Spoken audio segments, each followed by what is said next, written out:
राधा कृष्णार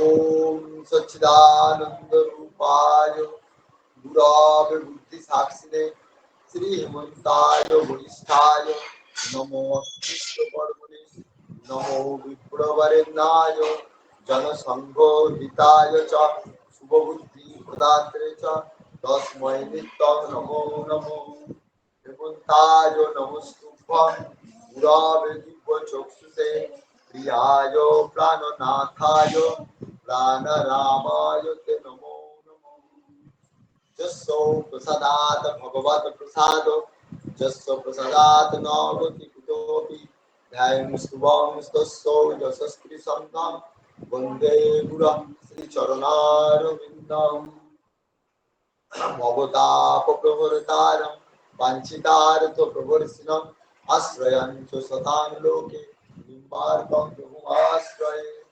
हंससनकादिचतुर्शनं विनाधारं श्रीनारदं निम्बादितं सदा वन्दे कविं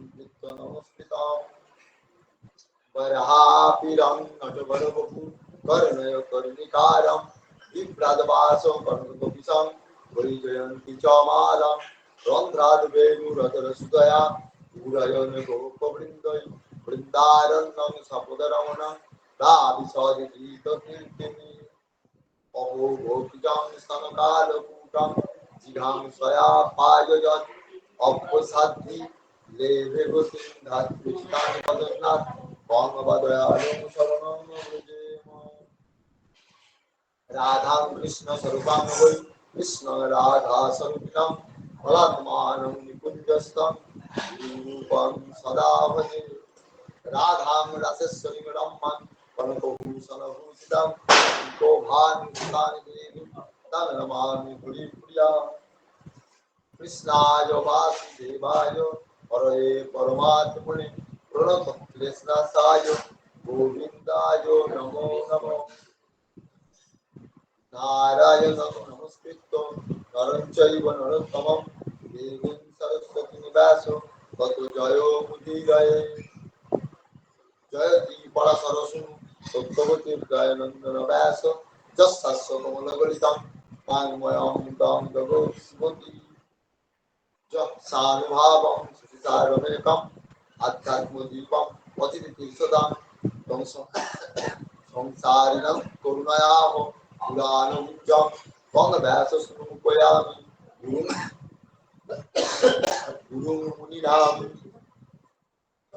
पञ्चाकल्पतरुभ्यश्च कृपासिन्धुभ्य एव च पतितानां पावनेभ्यो वैष्णवेभ्यो नमो नमः परहापिराभिरामं मृगमधुतिलकं कुण्डलाक्रान्तदण्डं पञ्चाक्षं कुम्भकण्ठं स्मितसुभगमुखं सादरेण स्तवेमि श्यामं शान्तं रविगणवसनं भूषितं वैजयन्ता वन्दे वृन्दावनस्थं जुगतिशतमितं ब्रह्मगोपालभूतेशम्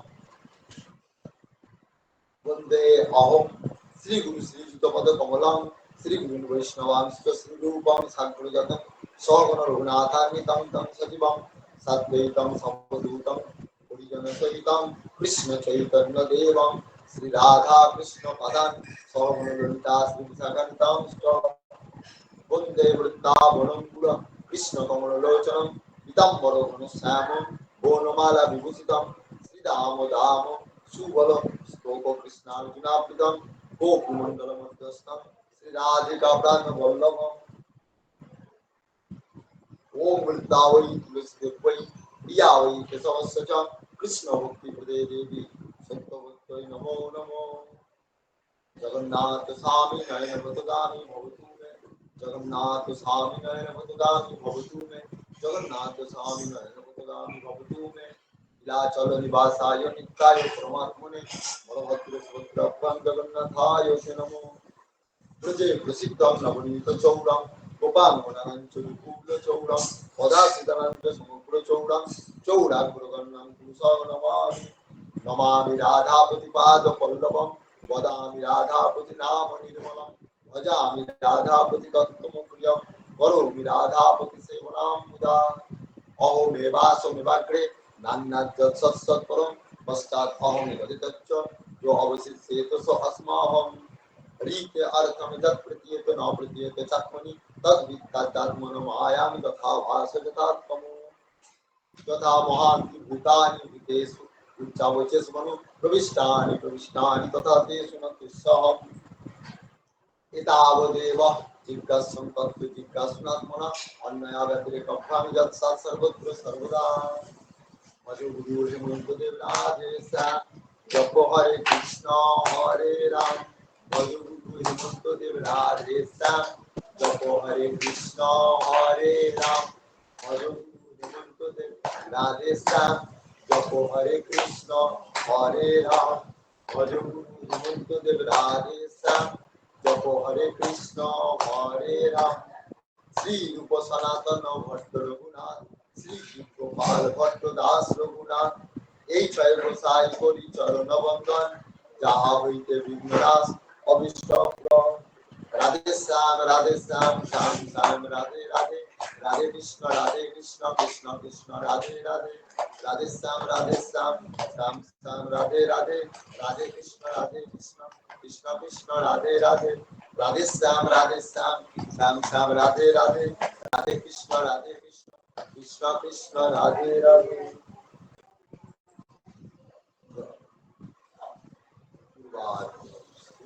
রাধা কৃষ্ণ আমার পরম আরাধ্য পরম ফেমাস পদ আমার জীবনের জীবন আমার একমাত্র গতি যিনি ইহকালের এবং পরকালের বন্ধু, যিনি অনন্ত গুণের আধার, অনন্ত রূপের আধার, অনন্ত লীলার আধার, অনন্ত মহিমার আধার, অনন্ত করুণার আধার, দয়ার সিন্ধু, যিনি বৈকুণ্ঠের অধীশ্বর তথা গোলক বৃন্দাবনের অধিপতি, সেই ভগবান পুরুষোত্তম অনাদির আদি গোবিন্দদেব, তিনি আমাদের অখিল ভারত ভাই ভগবত সংঘে রায় রামচন্দ্রপুর গ্রামে, গুরুধামে, হেমন্ত আশ্রমে, বাসুদেব নিকেতনে তথা সুপ্ত বৃন্দাবনে নিবৃত্ত নিকুঞ্জে নিত্য সদা সর্বদা সদ্গুরু রূপে বিরাজিত সেই ভগবান পরমহংস ঠাকুর শ্রী শ্রীমন্দিরের যুগে শ্রীচরণে জানায় অনন্ত কোটি সাষ্টাঙ্গ প্রণাম। ঠাকুরের অবেদাত্মা যুগল সরকার ভগবান শ্রী শ্রী রাধা সর্বেশ্বর জীবের শ্রীচরণে জানায় অনন্ত কোটি সাষ্টাঙ্গ প্রণাম। ঠাকুরের অবেদাত্মা শ্রী শ্রী যুগল কিশোর তথা মা তুলসী দেবীর শ্রীচরণে জানায় অনন্ত কোটি সাষ্টাঙ্গ প্রণাম। ঠাকুরের অবেদাত্মা ভগবানের বাংময় মূর্তি শ্রীমদ ভাগবত মহাপুরাণ জীবের শ্রীচরণে জানায় অনন্ত কোটি সাষ্টাঙ্গ প্রণাম। ঠাকুরের অবেদাত্মা ভগবান ব্যাসদেব এবং তার সুযোগ্য পুত্র শ্রী সুখদেব গোস্বামী জীবের শ্রীচরণে জানায় অনন্ত কোটি সাষ্টাঙ্গ প্রণাম।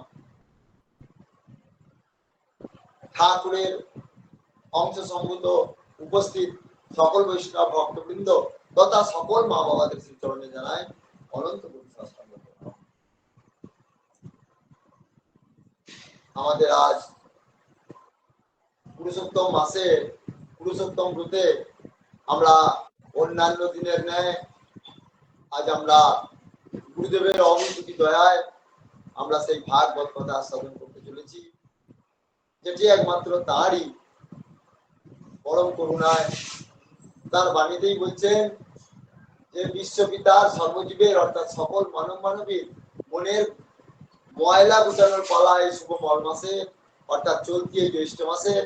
তাই গুরু ভগবান এই বাণীটির মাধ্যমে আমাদেরকে সজাগ করবার চেষ্টা করছেন, আমরা ভাগবত বিরত হই, ভাগবত কথা থেকে যেন বিরত হয়ে যাই। হ্যাঁ, কারণ সব থেকে সহজ পন্থা ভগবানকে পাওয়ার এই ভাগবত। তাই সেটি কেবলমাত্র আমাদের গুরু ভগবানের দয়াতেই আমরা এই আস্বাদন করতে পারছি। তাই আজ আমরা সেই গুরু ভগবানের দোহাবলী মাধ্যমে আমরা সেই ভাগবত কথার আস্বাদন জয়।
আমরা এখন আস্বাদন করছি ভগবানের লেখা দোহাবলী। এই দোহাবলীর মধ্যে দিয়ে আমরা ভাগবতে প্রবেশ করি।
বলছেন একটা দোয়াতে বলছেন, বলছেন যে মা যশোদার গোপালের প্রতি কেমন প্রেম ভাব, বাৎসল্য রসটা কেমন, এখানে বলছেন বলছে जसोदा मैया की प्रेम भाव, जसोदा मैया की प्रेम भाव है जलधि के समान, जिसने कोटि प्राण को जला देता बीनु बीनु एक ही कान। जसोदा मैया की प्रेम भाव, जसोदा मैया की प्रेम भाव है जलधि के समान, जिसने कोटि प्राण को जला देता बीनु एक ही कान। अर्थात বলছেন মা যশোদা প্রেম পয়নিধি, সাগরের যেমন সীমা নাই, মা যশোদারও ভালোবাসার সীমা নাই। মা যশোদার গোপাল কোটি প্রাণ প্রিয়তম, মা যশোদার গোপাল কোটি প্রাণ প্রিয়তম। মা যশোদা তাহার গোপালের বিরহে ক্ষণকালও থাকিতে পারেন না, গোপালকে ছেড়ে একটা ক্ষণও থাকিতে পারেন না মা গোপাল, মা যশোদা। মা যশোদা একমাত্র তাহার গোপালের বিনিময়ে কোটি প্রাণকে বিসর্জন দিতে পারেন, এমনই প্রেম তার। কোটি প্রাণকে বিসর্জন দেবেন, হ্যাঁ, কিন্তু গোপালকে থাকতে পারবেন। কোটি প্রাণকেও অগ্নিতে আহুতি দিতে পারেন, কিন্তু গোপালকে তার চাই চাই। তাই মাতা যশোদার অঙ্কে কৃষ্ণ যেমন শোভিত হন, তেমনি আর কোথাও নয়। তাই শাস্ত্রে বলেন যশোদার স্তন্যপায়ী শিশু কৃষ্ণ, কৃষ্ণ আর কাহারও পুত্র নন, একমাত্র মা যশোদারই পুত্র কৃষ্ণ।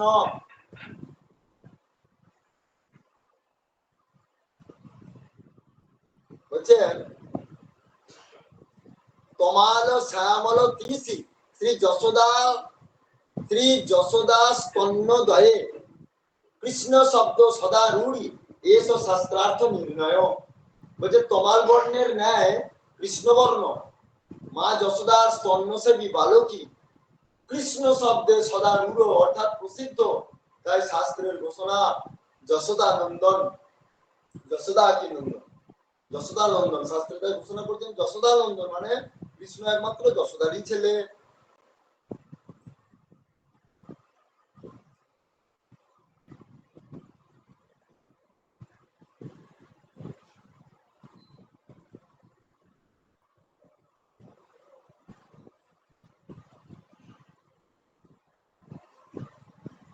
बोलছেন जो कृष्ण यशोदा की बेटा, जो कृष्ण यशोदा के बेटा वो कृष्ण सब घर में लेटा है। जो कृष्ण ब्रह्मा है वेद का वो कृष्ण बाहर है वेद का। কারণ দেখুন বলছেন অর্থাৎ যে কৃষ্ণ মা যশোদার পুত্র, যে কৃষ্ণ মা যশোদার পুত্র সেই কৃষ্ণই সর্বঘটে বিরাজমান।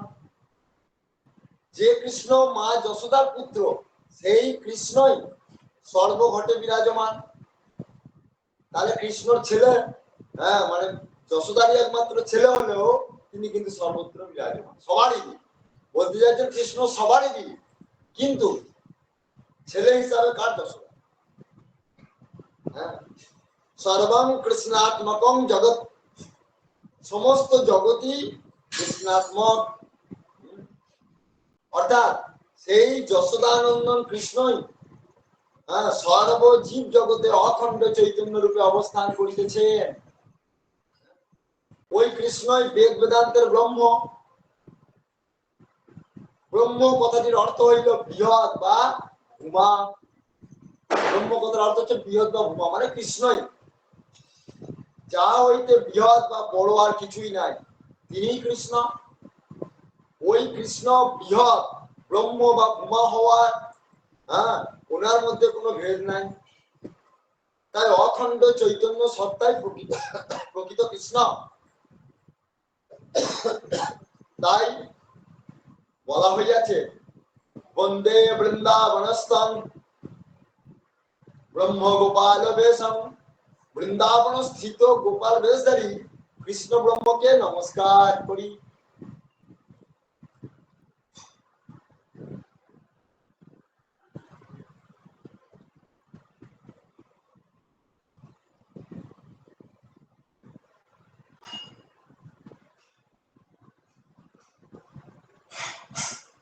একটি কথা দেখুন, এই একটি খুব সুন্দর দোহা বলছে विद्वान बन गए समूचा संसार। तो विद्वान बन गया समूचा संसार। श्री भगवान के वचन न माने कोई, गुणक्षय के लिए सधर्म पालन, भूल गए मानव विषय मुक्त হই। দেখুন বলছে সংসারের সমস্ত লোকই যেন আজ বিদ্বান হইয়া গেছে। সংসারের সব লোকই আজকে জ্ঞানী হয়ে গেছে, বিদ্বান হয়ে গেছে। সকলেই যেন সব জানতাম, সকলেই যেন সব জানতাম। আজকাল কাউকে কিছু বলতে গেলে বলো আমাকে জ্ঞান দিতে হবে, আমার জানা আছে বলবে। তাই এইটাই গুরুদেব লিখছেন বাস্তবটা। হ্যাঁ, ও আমার জানা আছে তো সব জানা আছে। কিরকম বলতে একটি গুরুদেব একটি গল্প বলেছিলেন এই ব্যাপারে। একবার একটি গল্প, এখন ওই রকম এক ব্যক্তি, ওই যেমন এই দোহাকে কেন্দ্র করেই বলছি, একজন ব্যক্তি এখন কি করেছে, সে ওই গ্রামের মধ্যেই থাকে, যে গ্রামে একটা মোড়ল থাকে থাকে আর কি, ওই গ্রামের মধ্যে সে বাইরে কোথাও যায় না, বুঝলেন তো। হয়তো একবার কোথাও হয়তো গেছে। এইবারে যে যেখানে এসে কেউ কিছু কথা বলে, কেউ হয়তো কোথাও ঘুরতে গেছে, হ্যাঁ যদি বলে যে বাবা ওখানে যা দেখে এলাম, বাবা বিরাট ঠাকুর দেবতা, বিশাল ব্যাপার। হ্যাঁ হ্যাঁ, ও আমার অনেকবার ঢের দেখা আছে, তাই বলছে সবাই আমার দেখা আছে। আবার ওরকম আবার কিছুদিন পর একজনা এলো, বলে আমি হিমালয় গেছিলাম, হিমালয় কি দৃশ্য দেখে এলাম, বাপরে। হ্যাঁ হিমালয় দৃশ্য চরম চরম, বাবা ও আমার সব যাওয়া হয়ে গেছে। এবার প্রত্যেক বাড়ি এরকম করে কেউ না কেউ এরকম করে আসে, হ্যাঁ আর এরকম করে বলে। কিছু লোক তো তাদেরকে জানে যে তখন কি করলো, বলে বেটাকে একবার জব্দ করতে হবে তারা। তখন কি করলো, একবার হয়েছে কি, ওই মোড়লটি বসে আছে সব জানতা, এখন একজন তখন বলছে ওই এবার ওই ওকে জব্দ করবার জন্য একটা ব্যাচ আর কি, 5-6 জনা মিলে একটা বন্ধুর গ্রুপ আছে, তারা কি করলো, তারা ওখানে গিয়ে ওইখানে এসে বসলো ওনার কাছে। ওনার কাছে এসে বসে নিজের মধ্যে গল্প করে, আর সব অনেক জায়গা সব বসে রয়েছে, সব বিভিন্ন ভ্রমণ কাহিনী হচ্ছে, সব হচ্ছে। বাবা, ও আমার সব জানা হয়ে গেছে, ও সব আমার ঘোরা হয়ে গেছে, কতবার ঘুরেছি না।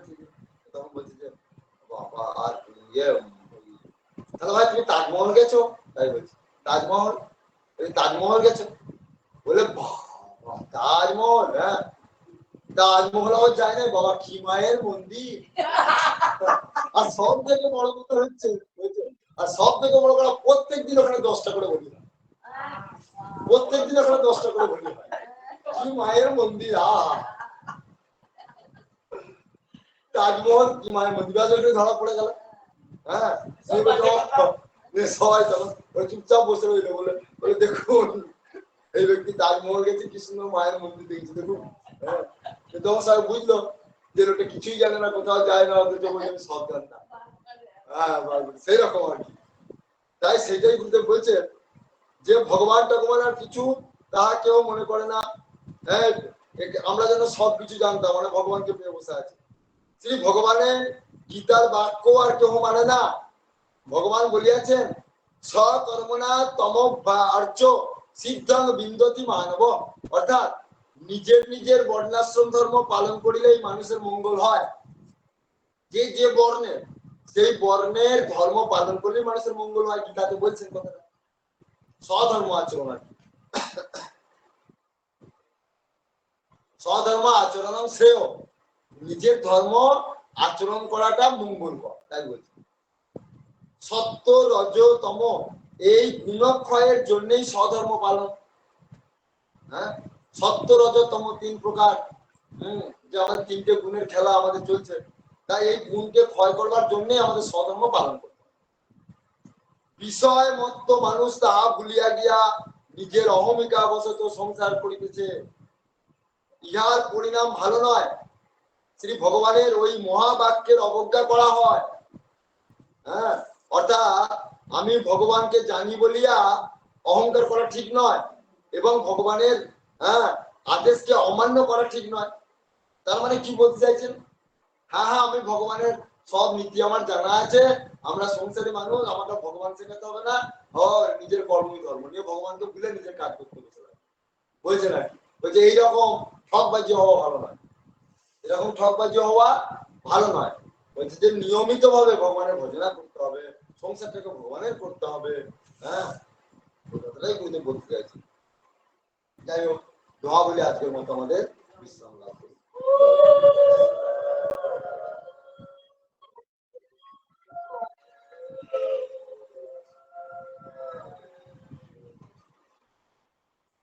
আদর্শ গৃহীর রূপরেখা। দেখুন, এই আদর্শ গৃহীর রূপরেখা, যাই হোক, আমাদের একটা আনন্দ লাগছে কি জানেন তো, আমার বিশেষ করে খুব আনন্দ লাগছে যে বিশেষ করে ভক্তদের সান্নিধ্যে গুরু ভগবানের একটা বইও যদি আমরা একটা মাসে কমপ্লিট করতে পারি, তাহলে এর থেকে আর আনন্দের সীমা নেই।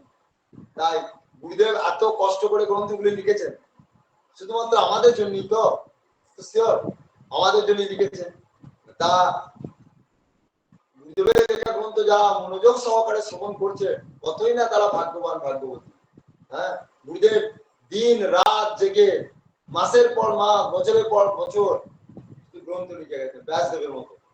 কেন না, শুধুমাত্র মানুষের মঙ্গলের জন্য, আমাদের মঙ্গলের জন্য। হ্যাঁ, তাই সেই জন্যই মানে সেই সুবাদে আমার এই আদর্শ গুরুর রূপরেখা অনেক অনেক কথা বারবার উনি একই প্রসঙ্গ বলছেন, বারবার আমাদেরকে মনে ধাক্কা দেওয়ার জন্য একই কথা। সংসারে বৈরাগ্য আনতে হবে, সংসারটা নিজের নয় ভগবানের করতে হবে, বারবার কথা। দেখুন, সেই কথাটা কিন্তু আমি বাদ দিচ্ছি না, কারণ গুরুদেবের এক একটা লেখা, প্রত্যেকটা লেখা যেন এক একটা মহামন্ত্র, তাহলে বাদ দিই কি করে? সেই জন্য হ্যাঁ, একটা বই যদি আমরা এই বিশেষ করে আমাদের এই পুরুষোত্তম মাসে যদি আমরা আস্বাদন করতে পারি, তাহলে আমাদের একটা বিশাল প্রাপ্তি হয়ে যাবে। যদিও অনেকটা হয়ে আসছে, সেই জন্য আনন্দ লাগছে, আর 3-4টা হয়তো প্রবন্ধ হলেই হয়ে যাবে। তাই আজকে আমরা পড়ছি 22 22 करेक्ट 22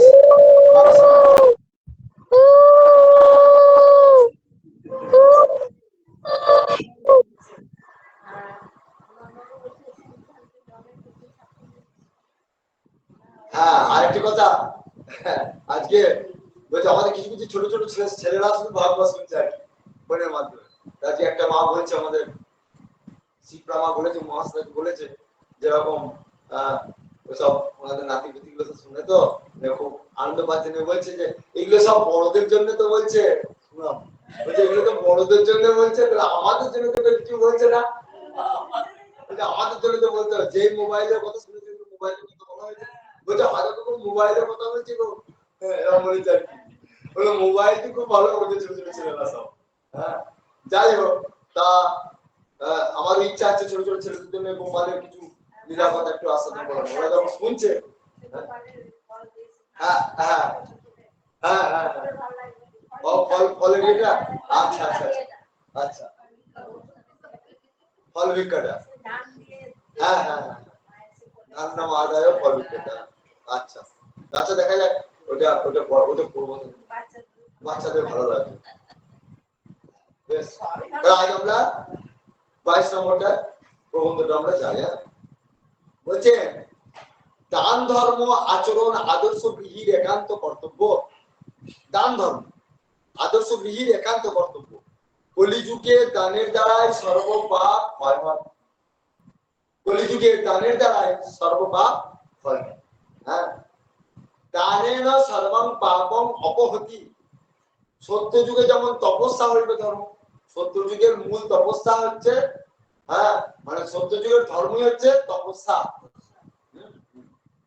ত্রেতায় যেমন জ্ঞানই হইবে ধর্ম, ত্রেতা যুগে জ্ঞান, সত্য যুগে কি তপস্যা আর ত্রেতা যুগে জ্ঞান। হ্যাঁ আর দাপর যুগে যজ্ঞ, দাপর হচ্ছে যজ্ঞ। আর কলিতে দান, কলিতে দান হচ্ছে মুখ্য ধর্ম। কলিতে যে দান হচ্ছে মুখ্য ধর্ম। হ্যাঁ মুখ্য ধর্ম ধর্ম আর কলিযুগের মূল ভক্তি পথ হচ্ছে না না আমার ভাববো হ্যাঁ এটা ধর্ম। দান ধর্ম হচ্ছে কলিযুগের শ্রেষ্ঠ ধর্ম। দান ওই যে চারটে পায়ের মধ্যে ঠিক আছে কোনো রকম। যাই হোক তো দানটা সাত্বিক হইলে তো আরো ভালো। দানটা এই দান ধর্ম শ্রেষ্ঠ হলেও দানটা কেমন ভাবে করতে হয় সেটা সাত্বিক দান হতে হবে। হ্যাঁ সাত্বিক দান কাকে বলে? মহাভারতে উক্ত হয় দাতব্যমিতি যদন্নাং দিয়তে নুপকারিণী দেশে কালে চ পাত্রে চ তদ্দানম সাত্বিকম বিদু। অর্থাৎ দান করা উচিত ইহা মনে করিয়া যে গৃহী পুরী প্রয়াগ আদি দেশে ও চন্দ্রগ্রহণ সূর্যগ্রহণ প্রভৃতি কালে এবং যাহার নিকট হইতে কোন উপকারের প্রত্যাশা নাই এইরূপ সৎপাত্রে যাহা দান করা যায় তাহাকে সাত্বিক দান বলে। বুঝে গেল সাত্বিক দানটা কি? এক কথায় যার কাছ থেকে কোনো উপকারের কোনো আশা পাওয়া যায় মানে আমি দানটা করছি আমি এইভাবে যে আমি যদি ভাবি যে এটা আমি দান করছি এর কাছ থেকে কিছু উপকার পাবো এইরকম সেটা কিন্তু সাত্বিক হবে না। এটা সাত্বিক হবে বা আমি কিছু উপকার পেয়েছি বলে দান করছি না সেটা হবে না। সেটা তো সে তো দেওয়া নেওয়া সম্পর্ক হয়ে গেল। ভাগবত ধর্ম তো দেওয়া নেওয়া সম্পর্ক নয় বা আসল দান। হ্যাঁ কলিযুগে যেমন মূল ভক্তি ধর্ম হচ্ছে নাম এবং ভাগবত আর সেই ভাগবতকে দানের কথাও তাই বলছে যে কি না সেখানে দেওয়া নেওয়া সম্পর্ক থাকবে মানে আমার কর্তব্য দান তো এরকম শুধু অর্থটা কি দান হয়নি, অর্থ তো দান বটেই, অর্থ গয়না গাটি সোনা দানা সবই। হ্যাঁ তাছাড়াও এটাও দান, মানুষের পরিষেবাটাও একটা দান, অসুস্থ আছে কেউ তার পরিষেবাটা সেবা করা ওটাও একটা দান। হ্যাঁ সৎ কথা, সৎ কথা বলা মানুষকে সেটাও দান। মানুষ দুঃখে মূর্ছিত হয়ে গেছে সেই দুঃখ থেকে তাকে সুখী করা সেটাও একটা দান। হ্যাঁ ভগবানের নাম কীর্তন শোনানো লোককে সেটাও দান, কথা কীর্তন ভাগবত শোনানো সেটাও দান। দান অনেক রকমের হয়। তা বলছে যে দানই করুক না কেন সেই দান আপনি কোনো উপকারের আশায় করলে সেটা সাত্বিক দান বলো না। তাই আমার কর্তব্য আমি একটা দান করছি। আর কোন জায়গায় দিতে হবে না, বিশেষ করে যে জায়গায় প্রয়োজন, যে জায়গায় প্রয়োজন সেই জায়গায় দানটা করতে হবে, তেলা মাথায় তেল দিলে হবে না, এটাই বলছি। তাই প্রত্যেক গৃহিণী অকুণ্ঠ চিত্তে দান করা কর্তব্য। কেবল যেমন বলছে কেবল যেমন তেমন ভাবে অর্থ উপার্জন করলেই হইবে না, আবার অর্থের ব্যাপারে অর্থ শুদ্ধির প্রয়োজন, এটা কিন্তু বলছে। যেমন তেমন ভাবে অর্থ উপার্জন করলে হবে না, হ্যাঁ, গৃহীকে অর্থ শুদ্ধির দিকেও নজর দিতে হবে।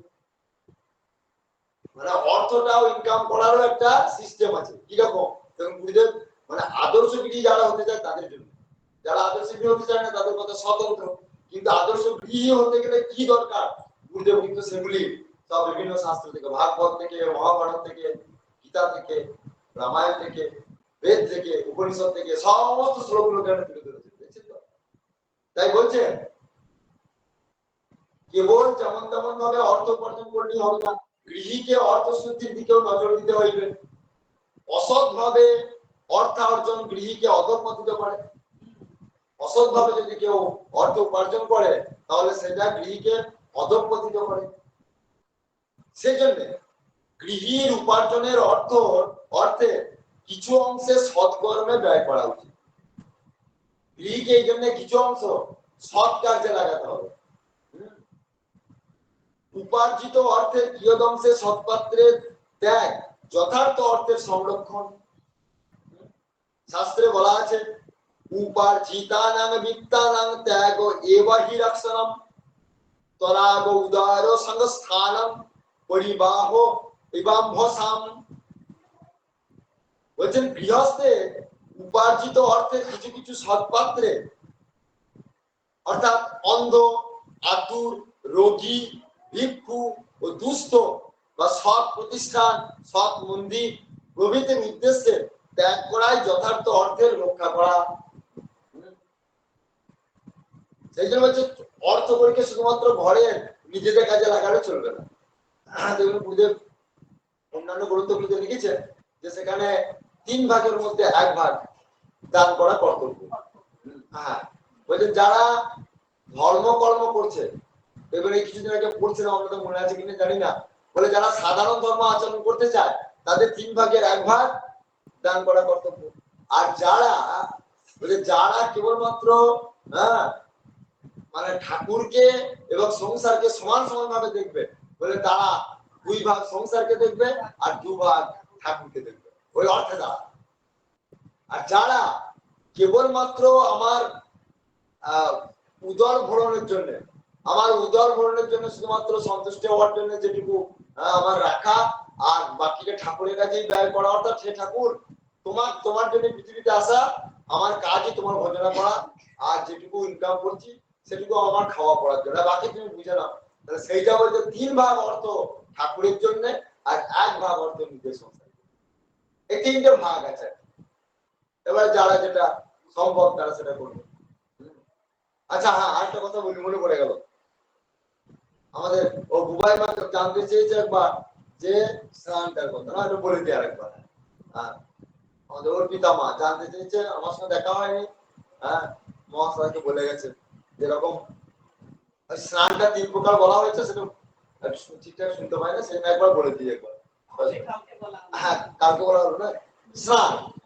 স্নানটা কয় প্রকার? আমাদের স্নান হচ্ছে 3 প্রকার। হ্যাঁ, 3 প্রকার কি কি? একটা উত্তম, একটা মধ্যম, আর একটা হচ্ছে মধ্যম বা সাধারণ। হ্যাঁ, তাহলে উত্তম স্নানটা কখন হচ্ছে? হ্যাঁ, সূর্যোদয়ের আগে। ওইটা হচ্ছে ব্রাহ্ম মুহূর্তে, যেটা ওইটা হচ্ছে সূর্যোদয়ের আগে, এটা হচ্ছে উত্তম স্নান। এটা তো ভগবান খুব খুব খুব খুশি হন।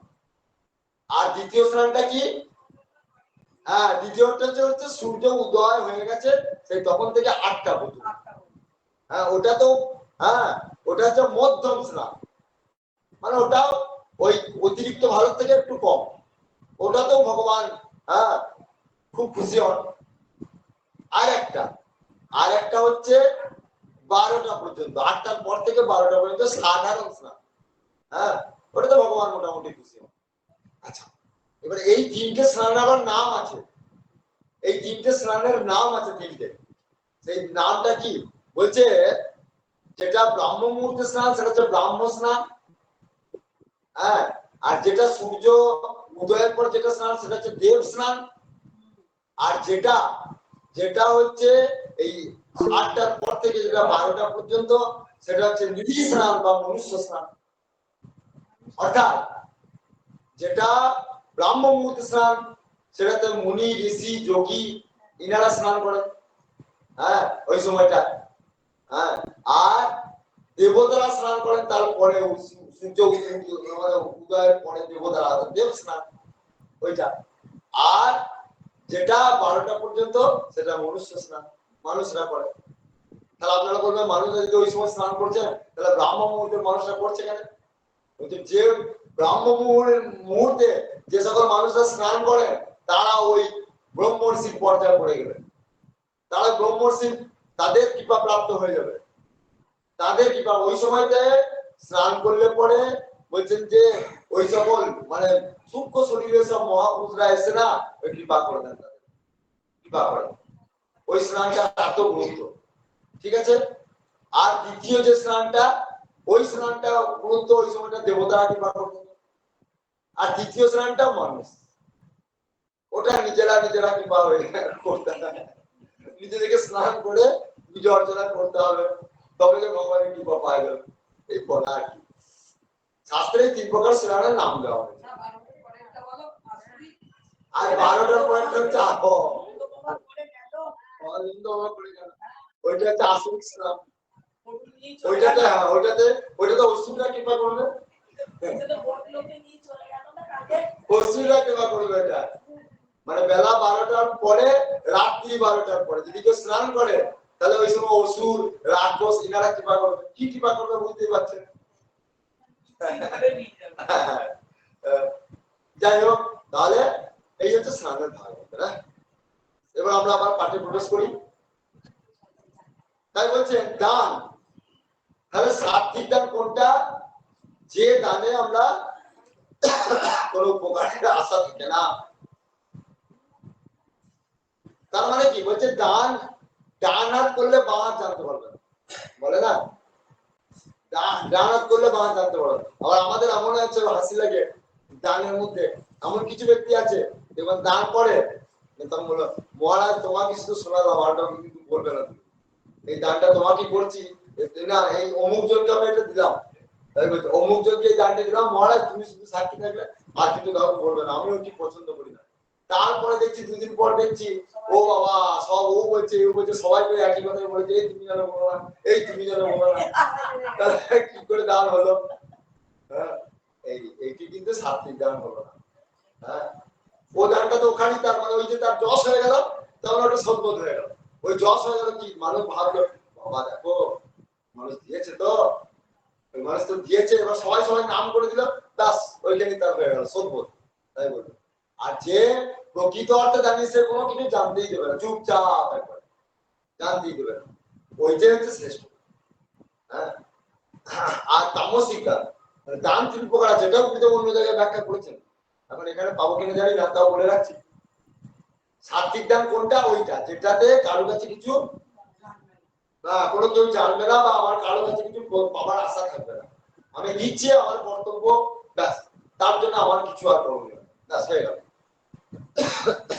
দ্বিতীয় নম্বর হচ্ছে রাজসিক দান, যেটা মানে ওই দিয়ে পরে সবাইকে বলে বেড়ানো, অর্থাৎ একটু মান সম্মান হবে, আমাকে লোকে একটু ভালো বলবে, ওইটাতে আমি খুশি হয়ে যাবো, ওইটা হচ্ছে রাজসিক দান। আর একটা হচ্ছে তামসিক দান। তামসিক দানটা হচ্ছে যে দেওয়ার পরে আবার মনে মনে ইয়া হওয়া, দেওয়ার পরে মনে মনে আফসোস হওয়া। দেওয়া হলো হয়তো তারপরে বা 10 মাস পরে বা 10 দিন পরেও, আরে ওইটা আমি বেকার দিলাম, তো ও তো আমার দেওয়া ঠিক হলো না, এটাকে ঠিক ঠিক জায়গায় দিলাম, বড় ওখানে না দিলে আমার ভালো হতো, এটা আমার এই টাকাটা আমার ঘরে থাকলে আমার আরো বাড়তো, সুদ বাড়তো, বা এটা অন্য জায়গায় দিলে কাজ হতো, এইরকম যদি ভাবনা হয়ে যায় তাহলে সেটা তামসিক দান বলে, সেটা আমার ঘোর অন্যায় হয়ে যাবে। অন্যায় মানে ভগবান সেটা অফিসই হয়ে যাবে, মানে দেওয়ার পরে তুমি এরকম ভাবছো, তাহলে সেটা কিন্তু ঠিক হবে।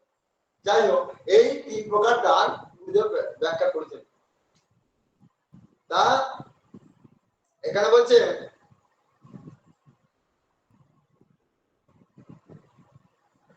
যে গৃহস্থের উপার্জিত অর্থের কিছু কিছু সৎ পাত্রে দান করা অবশ্যই কর্তব্য।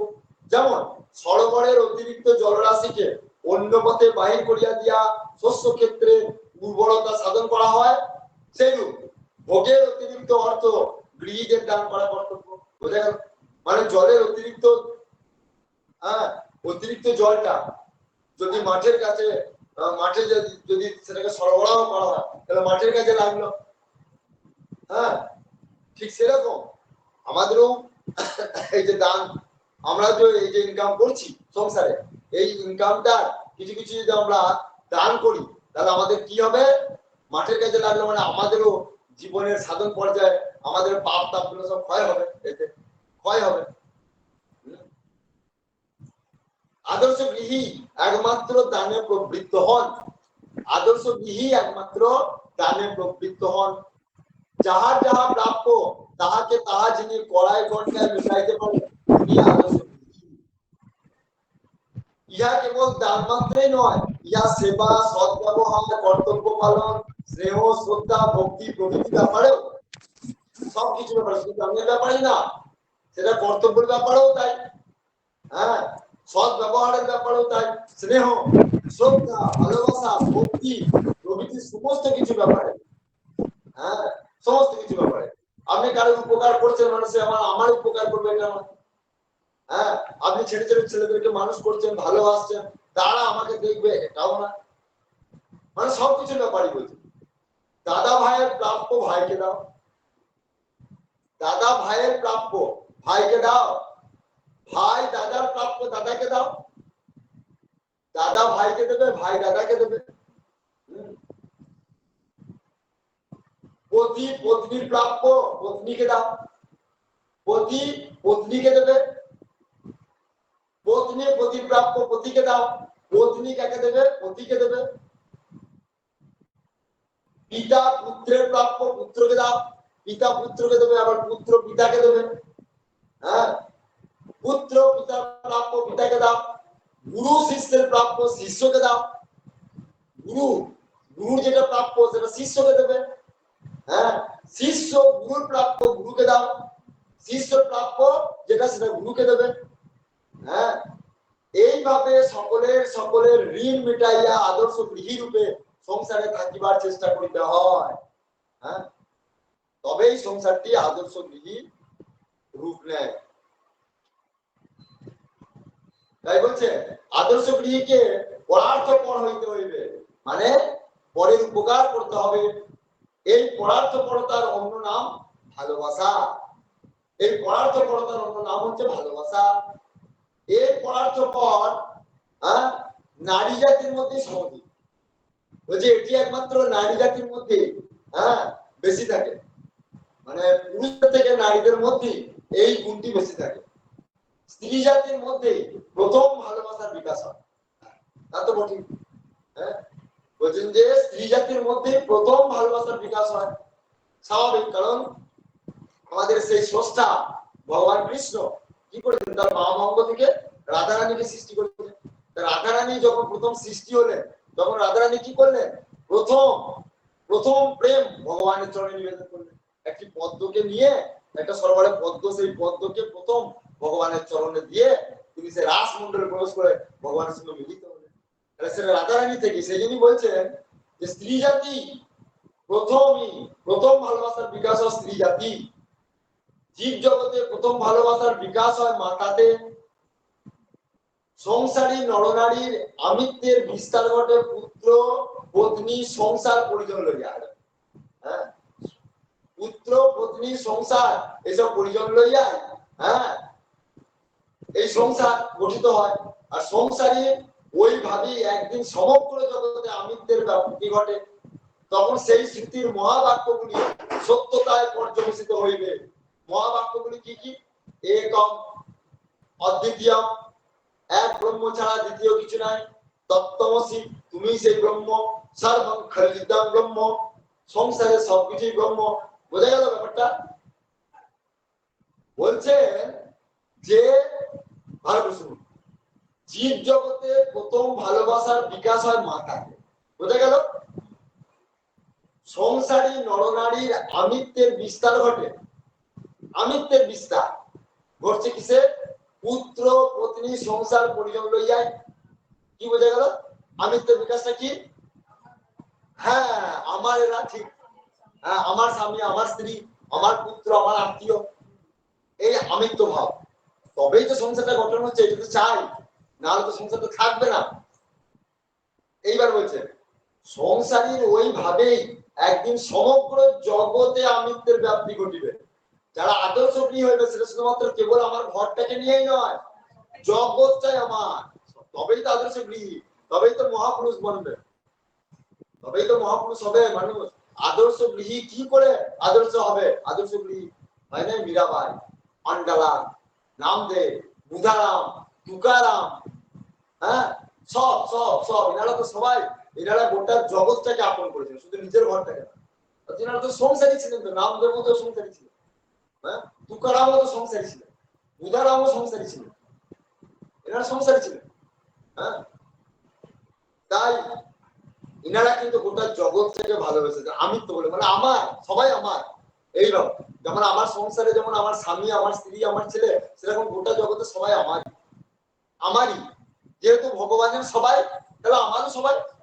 এই ব্যাপারটা, এই পরিব্যাপ্তি, এই আমিত্বটাকে সবার মধ্যে ঘটানোটাই বলছে, এইটাই হচ্ছে, হ্যাঁ, এই এই যে ভালোবাসার বিকাশ, হ্যাঁ, বলছে এইটাই হচ্ছে আদর্শ গৃহীর কাজ।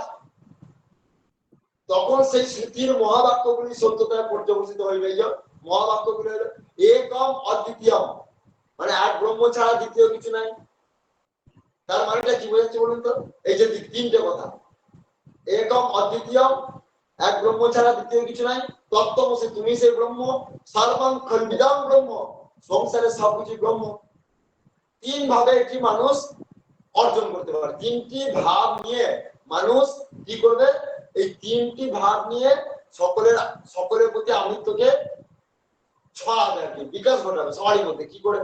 কেউ কেউ হয়তো বলতে পারে যে আমি এই গোটা জগতে সব হয়ে আছি, যারা ব্রহ্মজ্ঞান, আমি এই জগতে সব, মানে আমি ছাড়া আর কিছু নেই, অহং ব্রহ্মাস্মি, ব্রহ্মতে আমাদের কোনো তরিতবাদ না, এটা ব্রহ্মজ্ঞানীর কথা।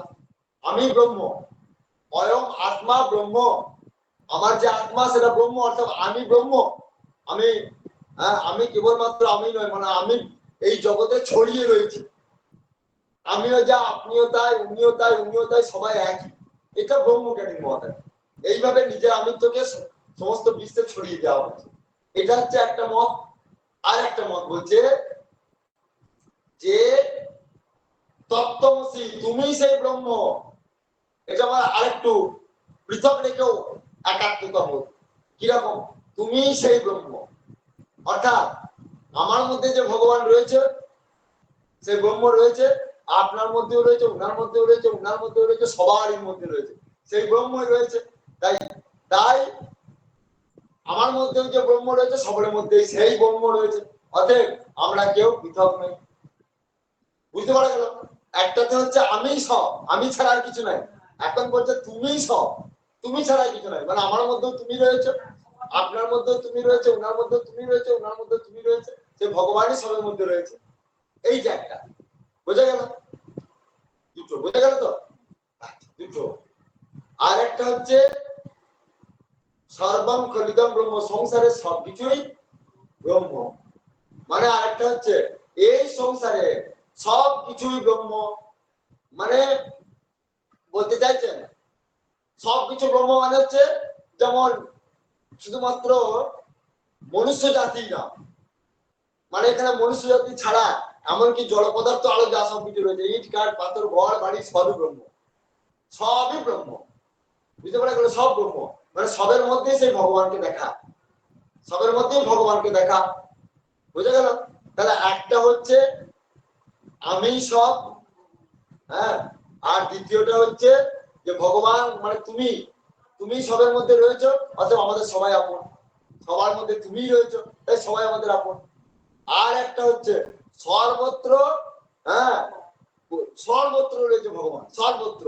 ইট কাঠ পাথর বালি মাটি, হ্যাঁ এমনকি ঘর বাড়ি সবকিছুর মধ্যে রয়েছে, সবকিছু ব্রহ্মময়। হ্যাঁ, অতএব ভগবানই সর্বভটে বিরাজ করছেন। হ্যাঁ, তিনি বিভিন্ন রূপে রয়েছেন, তাই কেউ পৃথক নয়। বুঝতে পারা গেল? এই তিনটি তত্ত্ব বলছে। তাই বলছে এই তিনটি তত্ত্বকে সঙ্গে নিয়ে আদর্শ গৃহী সংসার, হ্যাঁ আদর্শ গৃহী সংসার রচনা করে। আদর্শ গৃহী যখন বিশ্ব ব্রহ্মাণ্ডের জীব জগৎকে আপন করিয়া লইতে পারিবে, তখন তাহার মুক্তির দ্বার উদ্ঘাটিত হইবে। তাই সংসারের পত্নী পরিগ্রহী প্রথম আমিত্ব প্রসারের হেতু। তা তো বটে। সংসার ধর্মে পত্নী একমাত্র পতির সহকারিণী, পত্নী একমাত্র স্বামীর সহকারিণী। ভারতীয় নারী চিরকাল জানিতেন পত্নীর পতি একমাত্র গতি। এটা আমাদের ভারতীয় নারীর প্রধান আদর্শ, যে নারীদের একমাত্র পতি হচ্ছে একমাত্র গতি। হ্যাঁ, গতি রেত গতি সদা। হ্যাঁ, আজকে নারী জগৎ তাহা ভুলে গেছে, আজকে নারী জগৎ সেটা ভুলে গেছে।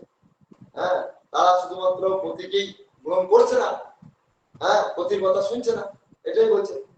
তাই রামচন্দ্র বনগমন কালে সীতাকে তাহার সহগামিনী হইতে নিষেধ করিলে সীতা দেবী রামচন্দ্রকে বলিলেন, ন পিতা আত্মনজ আত্মা ন মাতা ন সখী জন ইহ প্রেত্য নারীনাম গতি রেগম গতি সদা। বলছে নারীর ইহকালে বা পরকালে সর্বদাই গতি একমাত্র গতি, ইহকালেও একমাত্র গতি, আবার পরকালেও। মানে এ লোকেও আমার একমাত্র বন্ধু, ও লোকেরও একমাত্র বন্ধু, কে গতি। কোন কালে নারীর পিতা পুত্র আত্মা মাতা সখীজন কেউই আশ্রয়স্থান নয়। বুঝতে পারছেন? নারীর পিতা পুত্র, হ্যাঁ কেউই কিন্তু আপন নয়।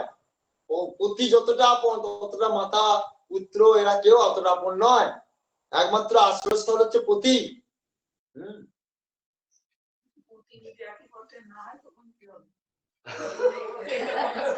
সেটাও লেখা আছে, সেটাও আছে না, হ্যাঁ সেটাও আছে, সেটাও আছে না, হ্যাঁ সেটাও বলা হয়েছে যে পতিকে যেমন, হ্যাঁ পতিকেও যেমন আদর্শ নীতি পালতে হবে, সেরকম স্ত্রীকেও পালতে হবে।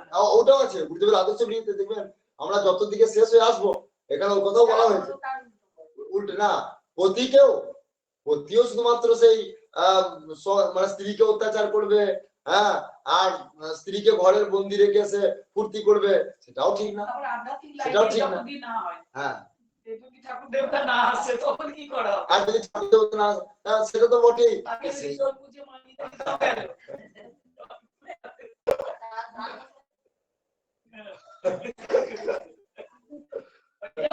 সমাধান চাই, সেই সমাধানও সেটাও দিয়েছেন, গুরুদেব লিখেছেন, সেটাও লিখেছেন যে পতিকেও যেমন ধর্মমূলক আচরণ করতে হবে, পত্নীকেও, উভয়কে।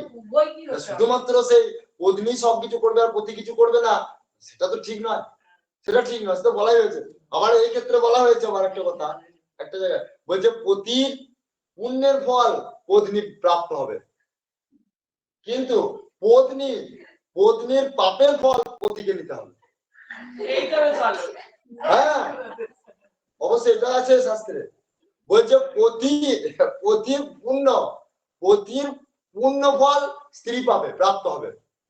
হ্যাঁ, আবার স্ত্রীরও পুণ্য ফল পতি প্রাপ্ত হবে, কিন্তু পতির পাপের ফল পত্নী প্রাপ্ত হবে না। কিন্তু পত্নীর যদি পাপের ফল, সেটা আবার পতিকে প্রাপ্ত হবে। হ্যাঁ এরকম বলা আছে। সেটা না, শুধুমাত্র মানে পত্নীকেই শুধুমাত্র সেবা করে যেতে হবে, পত্নী শুধুমাত্র ঘরের, হ্যাঁ ওই যে গুরুদেব লিখেছে, আছে আছে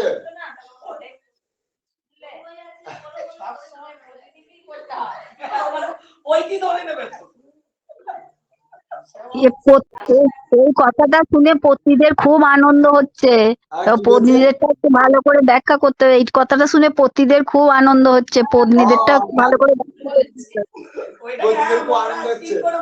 না। তবে এইটা একটা কথা বলে রাখি, হ্যাঁ আচ্ছা দাঁড়ান দাঁড়ান দাঁড়ান দাঁড়ান দাঁড়ান, ওইটা যদি কোথাও পাই, এখন আছে তো, এখন দুদিন চলবে আছে। একবারে ভালো করে বুঝিয়ে বলে দাও বাবা। এখন কোথায় খুঁজি, দাঁড়ান, আছে তো বটে।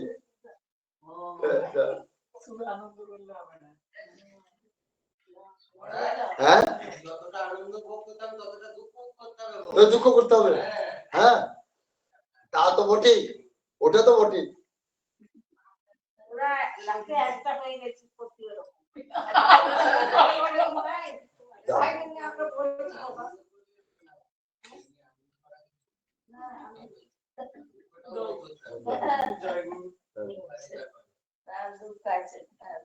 দেখুন দেখুন, ও বাবা পরে নিয়ে ঠিক পড়ছি। হ্যাঁ দেখুন তারপর কি বলছেন দেখুন। এতক্ষণ গরম করছিল না, এইটা মানে ভগবান খুব ভালোভাবে বলবেন বলে হাওয়াটা দিচ্ছে না। হ্যাঁ ভালো করে কান খাড়া করে শুনে রাখুন, প্রতি এতদিনে কি শুধু সেবা করতে হবে আর বেশি কিছু করবে না তা নয়। হ্যাঁ আর যখন এখানে বলছেন যে নারী দিগের পতি হচ্ছে পরম দেবতা, কথাটা ঠিকই। হ্যাঁ পতি রেবহি নারীনাং দৈবতম পারমং স্মৃতম। তাই আদর্শ গৃহস্থ জীবনযাপন করিতে চাই, হ্যাঁ আদর্শ নারীর আবির্ভাব অবশ্যই। এরপর কি বলছিল, আদর্শ গৃহস্থ জীবনযাপনের যেমন আছে স্ত্রীর গুরু দায়িত্ব, তেমনি আছে পতিরও গুরু দায়িত্ব। হ্যাঁ উভয়ের সাধনা ব্যতীত কখনো আদর্শ সংসারে গঠিত হইতে পারে না। স্ত্রী কেবল খেটে মরবে সংসারে, তা তো চলে না। হ্যাঁ স্ত্রী স্বামীকেও স্ত্রীর দিক দেখিতে হইবে। আদর্শ সংসার জীবনযাত্রার পতি পত্নী উভয়েরই সমান কর্তব্য। স্বামী স্ত্রী উভয়ের মধ্যে কাহারও আদর্শ সংসার জীবনযাপনে উদাসীন থাকলে চলবে না।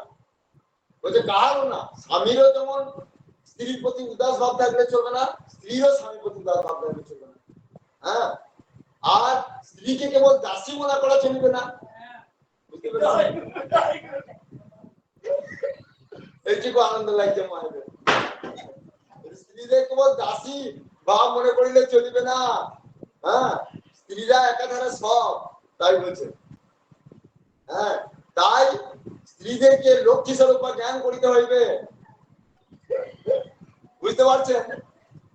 হ্যাঁ সেই জন্য বলছে যে না শুধুমাত্র স্ত্রী না, স্বামীকেও মানে উভয়কেই ধর্ম আচরণ করতে হবে। বলছে স্বামীও যেমন গুরু সেবী হইবে, স্ত্রীও সেই গুরু সেবী হইবে। স্বামী যেরূপ আশ্রম ধর্ম পালন করিবে, স্ত্রীও সেই রূপ আশ্রম ধর্ম পালন করিবে, তবেই হবে আদর্শ গৃহীর সমান আচরণ। হ্যাঁ ঠিক আছে, তাই আগেটা আবার ফিরে যাই। রাধে শ্যাম, এতক্ষণ পূর্ণ হলো। এতক্ষণে পূর্ণ হলো, বা জয় গুরু রাধে শ্যাম, জয় গুরু রাধে শ্যাম, জয় গুরু রাধে শ্যাম, জয় গুরু রাধে শ্যাম। এতক্ষণে পূর্ণ হলো তো? আচ্ছা আচ্ছা বেশ। আচ্ছা এবার আগেকারটা একটু ফিরে আসি। বলছে যে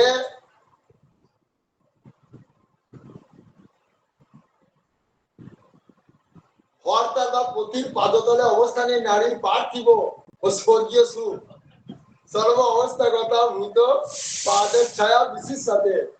হ্যাঁ যে পিতা মাতা পরিপালকগণ কর্তৃক যে স্ত্রী স্ব ধর্মানুসারে যে পুরুষে প্রদত্তা হন, সেই স্ত্রী ইহলোকে যেমন সেই পুরুষেরই থাকেন, সেই পরলোকে তাহারই থাকেন।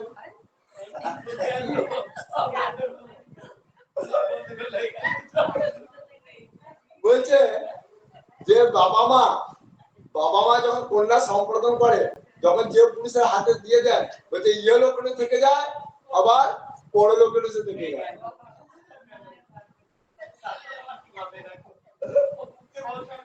এবং মায়েরা কিন্তু শুনতে পেয়েছেন কথাটা? আবার বলি একবার। বলছে এও মুক্তি পাবে না, চলে গিয়েও মুক্তি পাবে না, পরলোকে গিয়েও মুক্তি নাই। যেমন করবে তেমনি ফল। তাই বলছে যে ইহকালে এবং পরকালে ওই পতি থেকে যা যথা শাস্ত্র বাক্য ইহ লোকে চ পিতৃভির্যা স্ত্রী যস্য মহাবল অদ্বিত্যত্বা সর্বধর্মের প্রেত্য ভাবহি তস্য সা বলছে পতিব্রতা রমণীর 4টি লক্ষণ ও ধর্ম আছে। যারা পতিব্রতা নারী তাদের 4টি লক্ষণ আছে। কি কি ধর্ম? স্ত্রীনাঞ্চ পতি দেবানাং তচ্ছুশ্রাণু অনুকূলতা তদ্বন্ধু স্বনুবৃত্তিশ্চ নিত্য তদ্ব্রত ধারণম। ভাগবত শ্লোক এটা বলছেন স্ত্রীনাঞ্চ পতি দেবানাং তচ্ছুশ্রুষানুকূলতা তদ্বন্ধু স্বনুবৃত্তিশ্চ নিত্য তদ্ব্রত ধারণম। বলছেন পতির সেবা, পতির অনুকূলতা, পতির পিতামাতা প্রভৃতি সজ্জনগণের অনুবর্তিতা এবং সর্বদা পতির নিয়ম ধারণ, এই 4টি পতিব্রতা রমণীর লক্ষণ ও ধর্ম। স্ত্রীলোকের পতিকে হরিভাবে চিন্তা করা কর্তব্য। বলতে স্ত্রীলোকের পতিকে হরিভাবে চিন্তা করা কর্তব্য। হরিভাবে চিন্তা করতে হবে। বুঝতে পারা গেল? পতিকে হরিভাবে চিন্তা করতে হবে। যথা ভাগবতে যথা পতিং হরিভাবেন ভজেত শ্রীরিব তৎপরা হর্ষামত্মলা হরের লোকে পত্তা শ্রীরিব মদতে। যেমন পতিকে যেমন হরি ভাবতে হবে, আবার পত্নীকে লক্ষ্মী ভাবতে হবে, তার কথাও তো বলছেন। তাই ভাগবতে এই শ্লোকটি বলছেন, যে রমণী লক্ষ্মীর ন্যায় পতিপরায়ণা হইয়া শ্রী হরিজ্ঞানে পতির ভজনা করেন।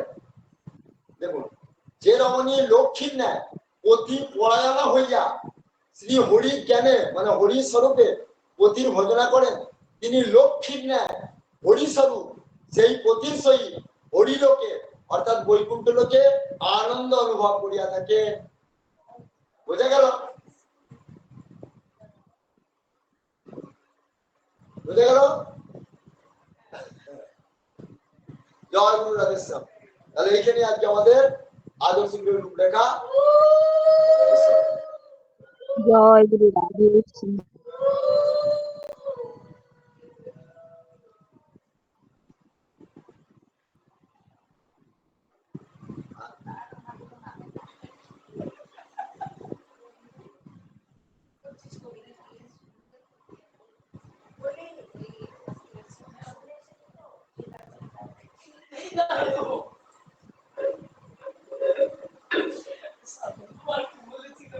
আচ্ছা, আজকে কি আস্বাদন করবো বলুন আপনারা?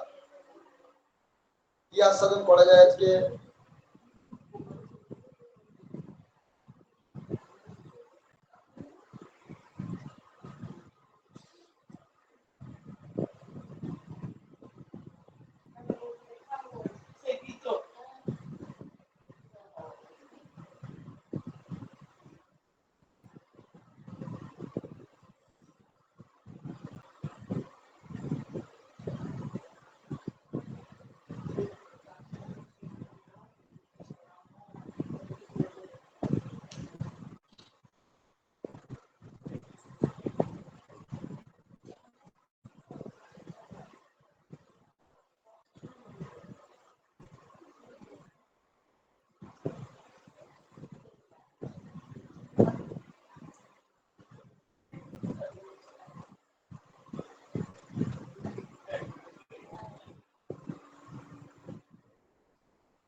বেণুগীত শ্রবণ করবেন? বেণুগীত না ভগবানের বিবাহ লীলা শুনবেন?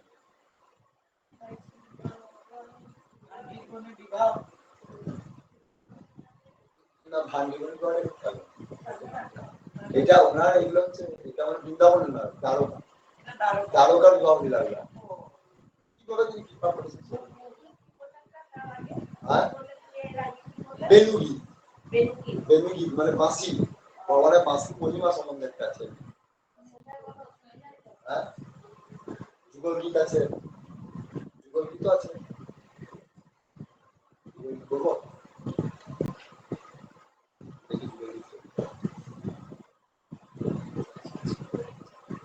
এখানে তো ওটাই বলবো। যুগল গীত বেশ, তাহলে যুগল গীতটা একটু আস্বাদন করি। হ্যাঁ, যুগল গীত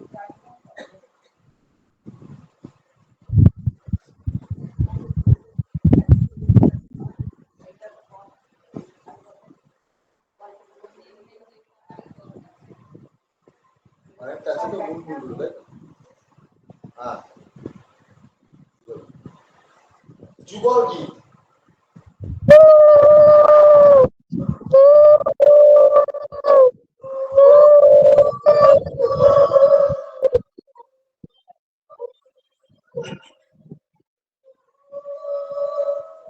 অথ পঞ্চত্রিংশ অধ্যায় যুগল গীত। শ্রী শুক উবাচ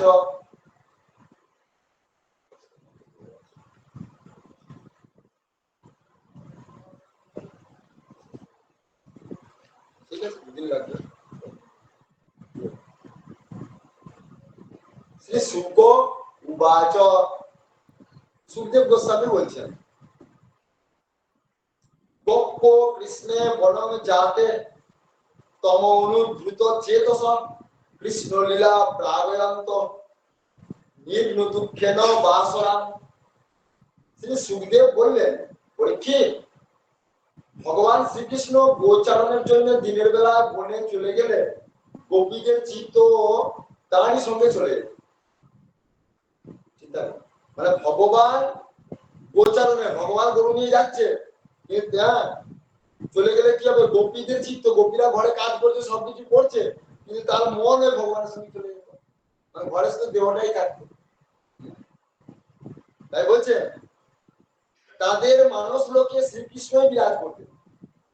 মানুষ লোক মানে মনে মনে, তারা মনে মনে কৃষ্ণকেই শুধু চিন্তা করতে। তাদের বাণী কৃষ্ণ লীলা গান করতে থাকতো। তারা ঘরে যখনই সুযোগ পেত তখন কৃষ্ণ লীলা কথা আত্মীয় স্বজনকে সবাইকে শোনাতো। এইভাবে তারা অত্যন্ত কষ্টে কোন ক্রমে দিনের সময়টি অতিবাহিত করত। মানে দিনটাকে খুব কষ্ট করে তারা ওইভাবে চালিয়ে যেতেন আর কি। সবসময় কৃষ্ণের বিরহ করতেন। হ্যাঁ, সবসময় কৃষ্ণ কি করছে, কৃষ্ণ কোথায় অভিযোগ দেখাচ্ছে, কৃষ্ণ কখন ফিরবে, এই আর কি তার মনে। হ্যাঁ, এইভাবে তাদের সারাটা দিন চলতো। কিরকম ভাগ্য বলুন, হ্যাঁ, কিরকম তাদের মন প্রাণ। তাই বলছেন গোপ উচ্চু, তার মানে গোপ উচ্চু মানে গোপীরা বলছেন, বাম বাহু কৃত্য বাম কপল বলিকিত রূর ধরা পিতর বেণু কমলাঙ্গু নিবিড় আশ্রিত মার্গম গোপ্য ইয়তি যত্র মুকুন্দ ওম ইয়ান বনিতা সহসিদ্ধ বিস্মিতাস্ত অপু ধার্য সলজ্জা কাম মার্গান সমপীড়িতা জিত্বা কলমসং যজ্জত অপসৃত নিভ্য। অর্থাৎ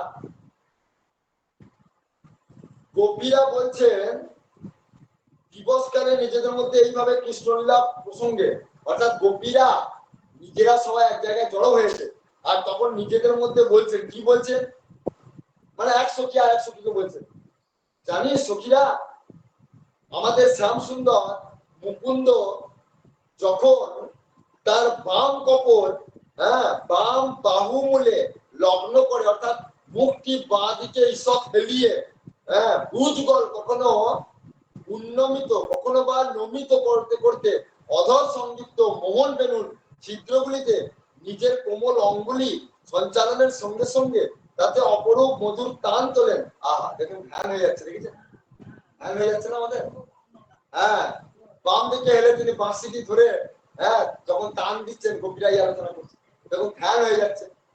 হ্যাঁ হ্যাঁ, এই তো ছবি তখন আকাশ পথে নিজেদের নিজেদের প্রতি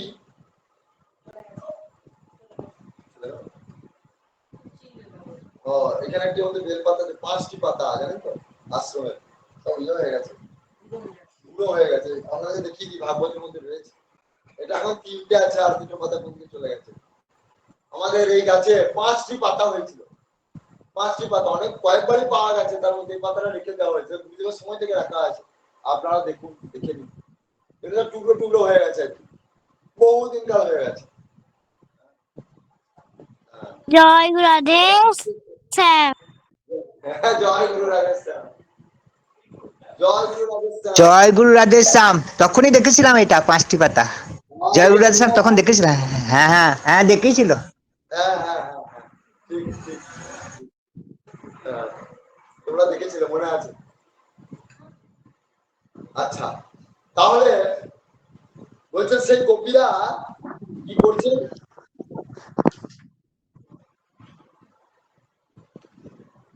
বলছেন যখন এইভাবে তারা বংশীর ধ্বনি, ভগবান যখন সেই টান তুলছে ওই বাঁশিতে, তখন আকাশ পথে নিজেদের প্রতি সিদ্ধ পুরুষগণের সঙ্গে আগত দিব্য বিমানের সিদ্ধ প্রতিনিধিরা সেই সঙ্গীত শুনে বিস্ময়াকুল হয়ে ওঠে। তাদের হৃদয়ে জেগে ওঠে অনির্দেশ্য এক বিরহ বেদনা। কোন চির অচেনাকে পাওয়ার দুর্নির্বাণ আকাঙ্ক্ষায় বিবশ হয়ে পড়েন তারা। প্রতিগণ সঙ্গে থাকা সত্ত্বেও এই অকারণ চিত্ত বৈকল্য তারা প্রথমত লজ্জা পান, কিন্তু ক্রমশ তাদের বাহ্য চেতনা বিলুপ্ত হয়ে আসে। হ্যাঁ, নিবন্ধন থেকে পরিধান বস্ত্র স্খলিত হয়ে গেলেও তা জানতে পারে না কি ব্যাপার।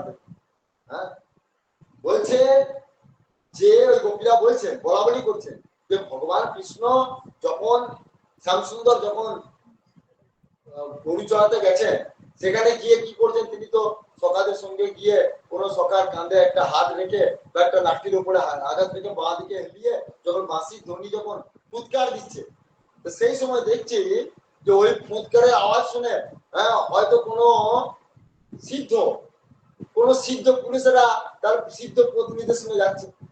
চিন্তা করুন, সিদ্ধ প্রতিনিধিরা যাচ্ছে, সাধারণ প্রতিপত্নী নয়, সিদ্ধ প্রতিপত্নীরা যাচ্ছে, মানে দেব স্বরূপ মনে করুন, তারা যাচ্ছে। তারা আকাশ পথে যাচ্ছে, তারা তো সিদ্ধ, সেই জন্য তারা আকাশ পথে সূক্ষ্ম শরীরে যাচ্ছে। আর ওই যেই কান শুনেছে, আর ওই কান শোনা মাত্র তাদের প্রাণ ছটফট করছে। তখন তখন ওই পত্নীগণ ভাবছে, তার পতি কাছে থাকা সত্ত্বেও সে তখন মনে হচ্ছে যেন যে আমার এই পতি আমার কাছে কোন মানে এই পতিকে ছেড়ে আমি কি করে ওই জগৎপতিকে পাবো, কি করে আমি এই শ্যামসুন্দরকে পাবো। হ্যাঁ, এবং সলজ্জ ভাবে কাছে পতি রয়েছে, সে লজ্জা ভাবও রয়েছে একটা, যেটা ভাবা ঠিক নয়, কিন্তু ভাবছে না এটাই তো ঠিক, এটাই তো সঠিক, যে হ্যাঁ ওই পতিকে পাওয়ার জন্যই তো আমাদের পৃথিবীতে আসা। তাই ওই রকম ভাবতে ভাবতে কি হচ্ছে, তার শরীর থেকে ওই রকম ধ্যান মানে সমাধিস্থ হয়ে গেছে, তো ওই রকম ভাবছে, অথচ তার পতির সঙ্গে আসছে, কিন্তু হলে কি হবে, তার বস্ত্রের সমস্ত অলঙ্কার এমনকি বস্ত্র পর্যন্ত খুলে যাচ্ছে দেহ থেকে, তাদের কোনো চেতনই নেই, মানে তার দেহ অবশ হয়ে যাচ্ছে ওই গান শুনতে শুনতে, মানে ভগবানের প্রতি এতই আকৃষ্ট হয়ে যাচ্ছে। তাই বলছে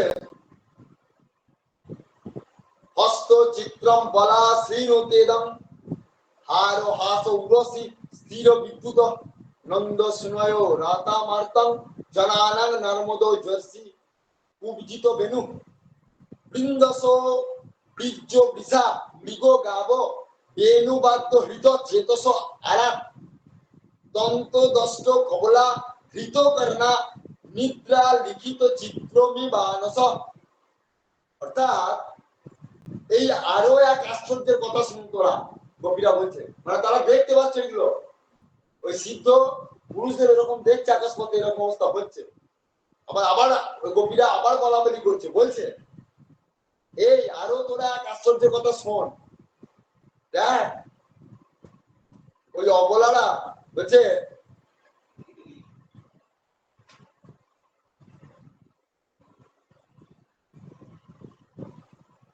বলছে আরো এক আশ্চর্য কথা শোন, দেখ আমারই মতো শক্তিহীনা তো তোরাও, একজন শক্তি আরেকজন শক্তি বলছে যে আমারই মতো শক্তিহীনা তো তোরাও, মানে আমি যেমন শক্তিহীন, মানে আমার যেমন শক্তি নাই, তোদের শক্তি নাই কেন না? ইচ্ছা হলেও দিনের বেলায় তার কাছে চলে যাওয়ার ক্ষমতা তো আমাদের নেই, আমরা দিনের বেলা তার কাছে চলে যেতে পারি না, কারণ আমরা গৃহবধূ। হ্যাঁ, তাই যার হাসির ছটা মুক্তা হাড়ের মতো মতো অমল বিকিরণ করে, বক্ষের মণিহারে প্রতিবিম্বিত হয়, সজল জলধরে স্থির সৌদামিনীর মতো যার শ্যামল বুকে শ্রী বৎস রেখাকারে লক্ষ্মীর অচল প্রতিষ্ঠা, সেই আমাদের নন্দদুলাল যখন দুঃখী আর্তজনের প্রাণে আনন্দের তুফান তুলে বিরোহিনীদের মৃতপ্রায় দেহে প্রাণ সঞ্চার করে, তার বাঁশরীতে জাগিয়ে তোলেন মোহিনী মূর্ছনা, তখন ব্রজের যত বিষ গাভী মৃগ সব দলে দলে দূর থেকে ছুটে চলে আসে তার কাছে। তাদের মুখের তৃণগ্রাস দাঁতেই ধরা থাকে, অর্ধ চর্বিত অবস্থায় তাদের কান নিশ্চল ভাবে খাড়া হয়ে থাকে, মনে হয় যেন তারা দাঁড়িয়ে দাঁড়িয়ে ঘুমিয়ে পড়েছে, অথবা যেন ছবিতে আঁকা প্রাণী।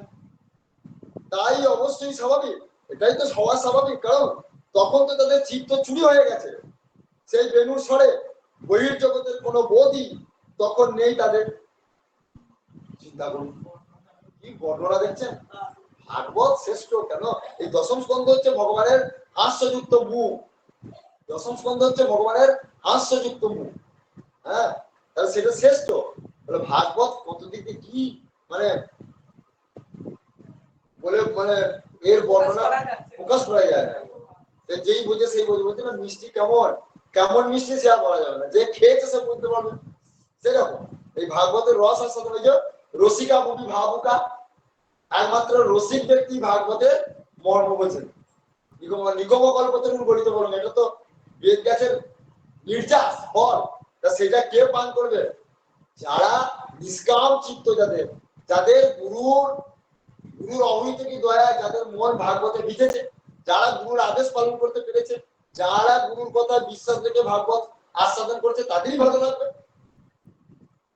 তাই বলছে যে মানুষের কথা কি, এমনকি যত গরু ছাগল যত পশু রয়েছে বিশ্ব সবাই, তারা ঘাস খেতে খেতে যখন শুনছে ওই বাঁশির আওয়াজ পেলো, তখন অর্ধেকটা চর্বণ করতে করতে ব্যাস ওই স্থির হয়ে গেছে, ব্যাস বোঝা ছবির মতো তারা দাঁড়িয়ে গেছে।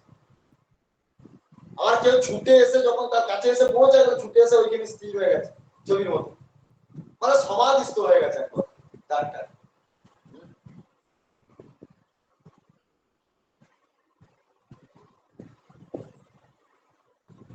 বর্হিন স্তবকাস্তু পলাশই বর্ধমল্ল পরিবর্হ বিড়ম্বন বর্হিচিত সবল আলিশ গোপৈ দীর্ঘা সমাহয়তি যত্র মুকুন্দ তর্হি ভগ্ন গতয় সরিত বৈ তৎপদাম্বুজ জহ নীলতিনাম স্পৃহয় তীর্য বয় মি বাহু পুণ্যা প্রেমবতী ভুজা স্তিমিত তাপ। তার বেশ কেমন জানিস এ সখী, তার বেশ কেমন জানিস? মাথায় মণিপুচ্ছ, নানা রকম ধাতুর অঙ্গরাগ, পুষ্প পল্লবাদির অলঙ্কার, এইসব বস্তু যা দিয়ে মল্লেরা সাজসজ্জা করে, তাই তার পোশাক হয়। মল্ল মানে যারা কুস্তি করে, যারা লড়াই খেলে, এইসব মল্লরা, হ্যাঁ, তারা এইসব পোশাক গুলো পরতে ভালোবাসে। সেই রকম ওই কৃষ্ণ ওই রকম পোশাক পরে আছে। এইভাবে সজ্জিত হয়ে বলরাম এবং অন্যান্য গোপীদের সঙ্গে নিয়ে বনের পথে যখন তিনি বেনুর স্বরে গাভীদের ডাকতে থাকেন, তখন নদীদের গতিও স্তব্ধ হয়ে যায়। এখন শুধু পশুদের নয়, নদীদের গতিও স্তব্ধ। নদীও বলছে ওই নদী আসছে, নদী আস্তে আস্তে দাঁড়িয়ে। চিন্তা করুন, যমুনা নদী, ওখানে তো যমুনাই আছে, যমুনা স্থির হয়ে গেল জল। তারা একান্ত ভাবে কামনা করে যে বায়ু তার চরণ কমলে রেণু উড়িয়ে নিয়ে আসুক তাদের বুকে, সেই স্পর্শে তাদের জীবন ধন্য হয়ে যায়। কিন্তু তারাও যে আমাদের মতো বন্ধ ভাগিনী বাবা, হ্যাঁ, এইরকম অল্প পুণ্যশালিনী, সেই পদধূলি লাভের আশা তাদের পূর্ণ হয় না, শুধু তার কণ্ঠ বেষ্টনের আকাঙ্ক্ষায় ব্যাকুল ব্যাকুল আমাদের পুজো যুগলে মতোই তাদেরও তরঙ্গ বাহু কম্পিত হয়ে প্রেম হয়ে, হ্যাঁ, জল হয়ে থাকে স্থির স্তম্ভিত। যেমন আমরা চোখের জল চোখেই ধরে রাখি, সংসারের সামনে তা ঝরে পড়তে দিই না। তাই বলছে যে এই যে বলছে নদীর জলও সেখানে স্থিমিত হয়ে যায়। এমনকি বলছে যে গাছপালারাও ভেবে থাকছে যে বায়ুর, যখন বায়ু এমন ভাবে বায়ু সঞ্চালন হোক এই সময় যে কৃষ্ণর ওই, হ্যাঁ, বংশীধ্বনিত বায়ুর মাধ্যমে তারা সবাই তো জগতে শুনতে পাচ্ছে, এমনকি গাছপালাও শুনতে পাচ্ছে, তারাও শুনতে পাচ্ছে। তা বলছে যে ওই সময় বায়ুর যে তরঙ্গ, ওই তরঙ্গ বায়ু ভাবছে যে আমিও যদি এই হাওয়া বয়ে নিয়ে যদি কৃষ্ণ চরণ যদি স্পর্শ করতে পারি তাহলে আমার জীবন ধন্য হয়ে যাবে বাঁশির স্বর শুনে। কিন্তু ওই বাঁশির স্বর শুনে বায়ু স্তব্ধ হয়ে গেছে, বায়ুর আর সে ক্ষমতা নেই, বায়ু স্তব্ধ হয়ে গেছে, জল স্তব্ধ হয়ে গেছে, বায়ু স্তব্ধ হয়ে গেছে। হ্যাঁ, এবং নিজেদেরকে হতভাগিনী মনে করছে, যেমন গোপীরা বলছে আমরা যেমন হতভাগিনী, আমরা যেমন কৃষ্ণকে পাচ্ছি না, সেরকম এই এদেরও তাই অবস্থা, জলেরও তাই অবস্থা, বায়ুরও তাই অবস্থা।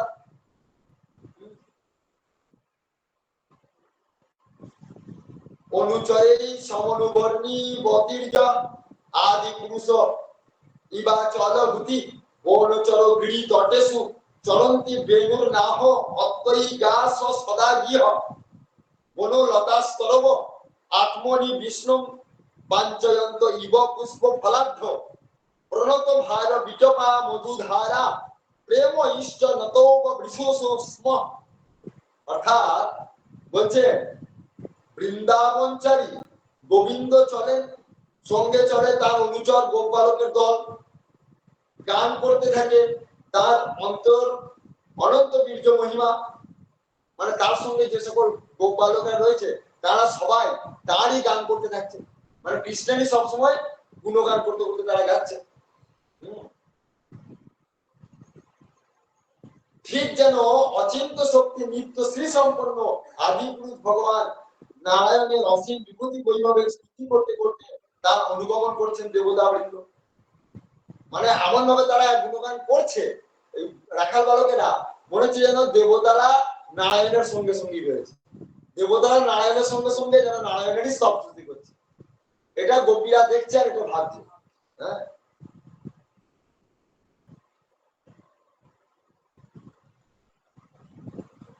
কি বলবো সখীরা, তিনি যখন বাঁশির সুরের নাম ধরে ডাকতে থাকেন, গিরিরাজ গোবর্ধনের সাধু দেশে বিচরণশীল ধেনুর পালকে তখন বনের যত তরুলতা আনন্দের প্রেমে শিহরিত হয়ে ওঠে, পুষ্পে ফলে পরিপূর্ণ তাদের ভারাক্রান্ত শাখাগুলি অবনত করে যেন প্রণাম জানাতে থাকে। তাদের মধ্যে ভগবান বিষ্ণুর অভিব্যক্তি সূচিত করতে তারা বর্ষণ করে মধুধারা। মানে ওই বাঁশি শুনে ওই যে গোবর্ধনের তটে যে সকল বৃক্ষগুলি রয়েছে, সেই বৃক্ষগুলি কি করছে, তাদের বৃক্ষগুলিতে তাদের ফল ফুলে, হ্যাঁ, ভারে তো সব নিয়ে গেছে, মানে ওই বাঁশি শুনে তারা থাকতে না পেরে ওই ভগবান কৃষ্ণের চরণ স্পর্শ করতে চাইছে, চরণ স্পর্শ করতে চাইছে।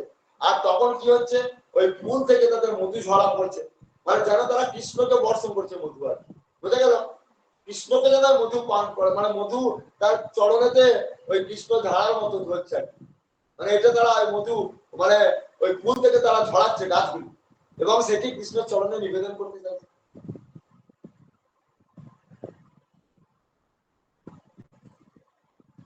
দর্শনীয় তিলক বনমালা দিব্য গন্ধ তুলসী মধুমত্তই বলি পুরই লঘু গীতম অভীষ্ট মাদ্রিয়ান যশী সঙ্গীত বেণু সরসী সারসং সমবিহাংসা চারু গীত হেতস চেতস ত্রত্তা হরিমুপাসত তে যত্ত চিত্বা অন্ত মিলিত দৃশ ধৃত মৌনা।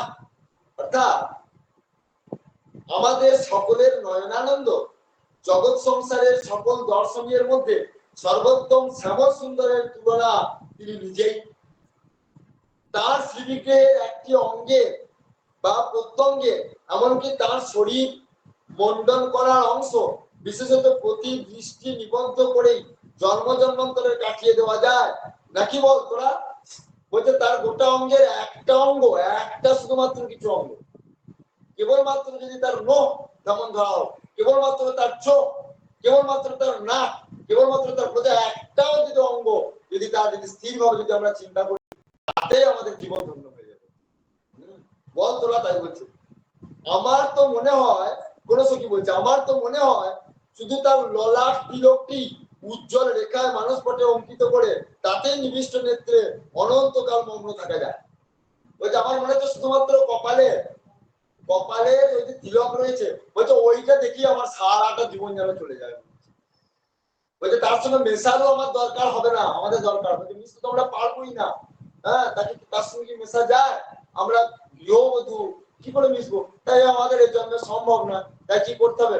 ওই যে ললাটের তিলকটা, কৃষ্ণর যে তিলকটা, বলছে ওই তিলকটা চিন্তা করতে আমাদের এই জীবন পার করবো। চিন্তা করুন, বলছে শুধুমাত্র তিলকটা চিন্তা করতে করতেই বলছে আমাদের কাল কাটিয়ে দেবে ভগবান। বুঝতে পারা যাচ্ছে? এরই নাম হচ্ছে ভাগ্য। তাই বলছে যে আর দেখছিস তোরা, আবার আবার আবার কোন সখী বলছে আর তোরা দেখছিস, দেখ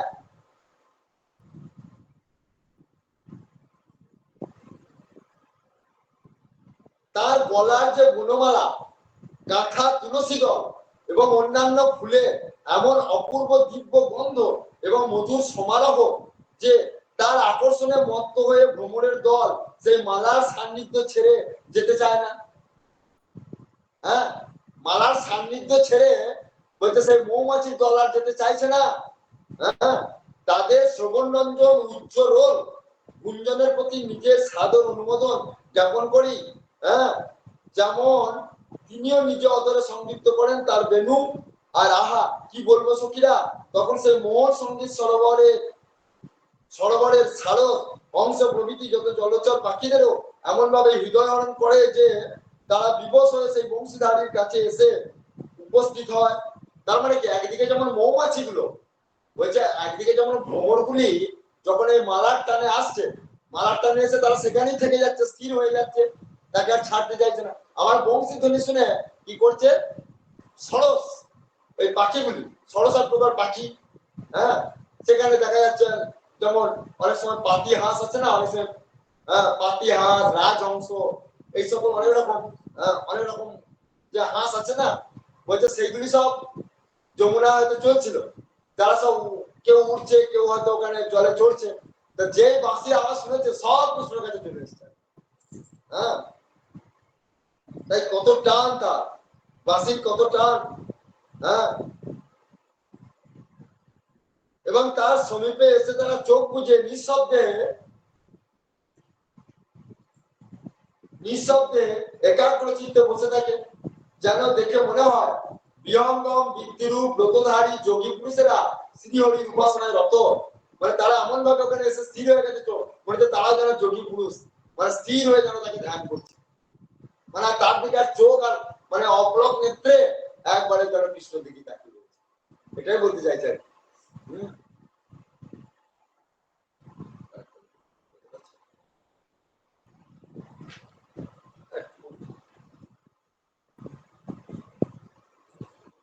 সহবল স্রোগতম সবিলাস মানুষং ক্ষিতি ভৃত্য ব্রজ দিব্য হর্ষয়ন জর্ষি বেনুরেবং জাত হর্ষ উপরন্তি বিশ্বম মহদ অতিক্রম সংকিত চেতা মন্দ মন্দম অনুগর্জিত মেষ সুহৃদম অভর্ষ বর্ষৎ সুমনভি সচ্ছায় চ বিধস্স ব্রতপত্রম। সখী ব্রজদেবীরা জগতের আনন্দ বিধানী তার কাজ, বলছে জগতের আনন্দ দান করাই একমাত্র সেই কৃষ্ণের কাজ। তিনি স্বয়ং যে আনন্দ স্বরূপ, তিনি তো সেমন আনন্দময় পুরুষ। সেই জন্যই বুঝি তিনি গোবর্ধন পর্বতের সানুদেশে অগ্রজ বলরামের সঙ্গে বিচরণ করতে করতে প্রতিধ্বনিতে বিশ্ব জগৎ পরিপূর্ণ করেন। হ্যাঁ, কানে থেকে দোলে তার ফুলে গাঁথা মালার মতো কর্মভূষণ, কুণ্ডল, কানে পড়ে থেকে কুণ্ডল, মধুর মুখে শোভায় আরো একটু বৈচিত্র্য যোগ করে। আর সে কি বাঁশি বাজানো বাবা, নাকি আত্মানন্দের উচ্ছলনে জগৎকে সেই আনন্দে অংশীদার করার জন্য বেণুরাবের মাধ্যমে আনন্দ আশ্লেষে আবদ্ধ করা। হ্যাঁ, আকাশে যে মেঘ ভেসে যায় সেও তখন মহাপুরুষকে অতিক্রম করার দোষ হতে পারে, এই আশঙ্কা তাকে লঙ্ঘন করে চলে যায় না, ধীরে তার অনুবর্তন করে এবং মৃদু মৃদু গর্জন ধ্বনিতে সেই বংশীর সুরে তাল দিতে থাকে। আর রোদের তাপে সখা ঘনশ্যামের কষ্ট না হয় এই জন্যে তার উপরে নিজে ছত্ররূপে বিরাজ করে ছায়া মেলে রাখে, শুষ্ক জলকণা বর্ষণ করে পুষ্প বৃষ্টির মতো। দেবতারাও হয়তো তার অন্তরালে থেকে এই আনন্দ উৎসবে অংশ নিয়ে নিজেদের মনে হর্ষের প্রকাশ ঘটান, প্রশংসার বিকিরণের মাধ্যমে। তোমরা বলছে এই বংশী শুনে আকাশগুলো তাকে ছত্র স্বরূপটাকে ধারণ করে আছে। ওই রোদেতে গরু চড়াতে গেছে, তো রোদে কৃষ্ণ রোদেতে গরু চড়াতে গেছে, আর এই কি করছে আকাশ, আকাশ কি করলো বলা শ্যাম সুন্দর এমন ভাবে বংশী বাজাচ্ছে, বলছে আমরা তো একদম বংশী বিভূষিত করা নবনিরোধাবাদ, একবারে নবনিরোধাবাদ, মানে এমন ভাবে বাঁশি এমন ফুটকার দিয়েছে যে একবারে মানে আকাশ, একবারে আকাশের মেঘ যেন একদম পুরো আকাশের মেঘের হৃদয়কে পর্যন্ত বিদীর্ণ করে দিচ্ছে, আকাশকে বিদীর্ণ করে দিচ্ছে। সেই আকাশ কি করছে তখন, সেই আকাশ যেই বংশীধ্বনি শ্রবণ করছে তখন আকাশগুলো কি করছে, সঙ্গে সঙ্গে তাদের মনে ভগবত প্রেম এমন জাগ্রত হয়ে গেল, তারা ভাবছে হ্যাঁ এমন বাসি শুনি তো আমরা কোনদিন শুনিনি এরকম, তা আমাদের কি আমাদেরকে এত আনন্দ দান করেছে, আমাদের তো এর প্রতি কিছু উপকার করা উচিত। তখন কি করছে, তার প্রতিদান স্বরূপ তাকে ছত্র স্বরূপ কি করছে, মেঘ দ্বারা ছাওয়া দিচ্ছে। ওই যে রৌদ্র ছিল মেঘ দিয়ে ছাওয়া দিচ্ছে, শুধু তাই নয় সেখান থেকে গুড়ি গুড়ি বৃষ্টি ধারণ করে তার উপর অর্পণ করছে, গুড়ি গুড়ি বৃষ্টি দিচ্ছে যাতে কৃষ্ণের কষ্ট না হয়, মানে কষ্ট পেলে বাঁশি হয়তো আবার ছেড়ে দিতে পারে, তাই আরো বাজার এই বাঁশি যেন আর না থামে, সেই জন্য তারা আড়াল দিচ্ছে, আবার বৃষ্টিও দিচ্ছে গুড়ি গুড়ি করে, যাতে কৃষ্ণ আরাম পেয়ে যেন আমাদেরকে আরো, আর নিজেও আনন্দ পাচ্ছে বাঁশি শুনে, আমাদেরকে যেন আরো আনন্দ দেয়, এই তার ভাব আর কি আকাশে। ঠিক আছে, আজকে এই পর্যন্তই আমাদের ভাগবত কথা। বিশ্রাম লাভ করুন। জয় গুরু।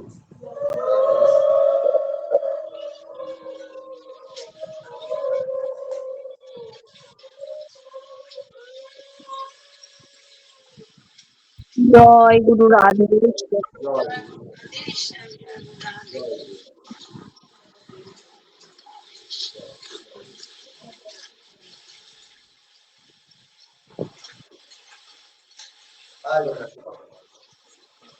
চারটি পাতা, আরেকটি আছে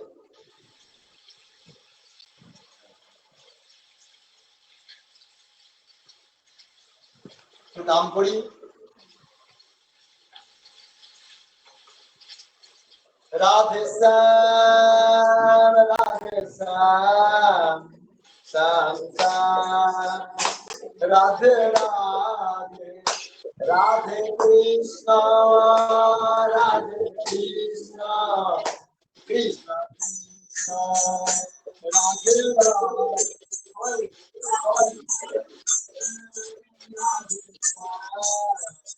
শ্যাম শ্যাম,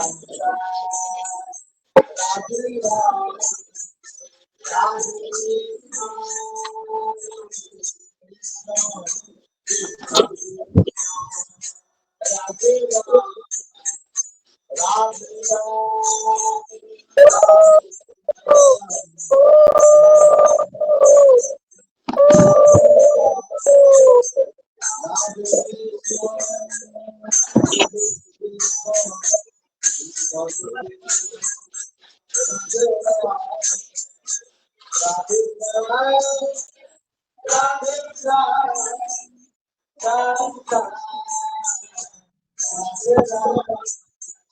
Radhe Krishna, Radhe Krishna, Krishna Krishna.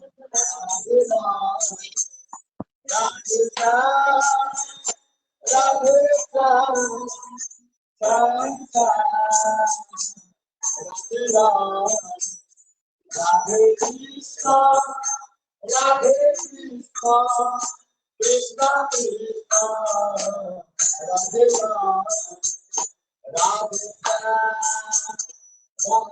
Radhe Ram, Radhe Radhe Ram, Radhe Krishna, Radhe Krishna, Krishna Krishna, Radhe Ram, Radhe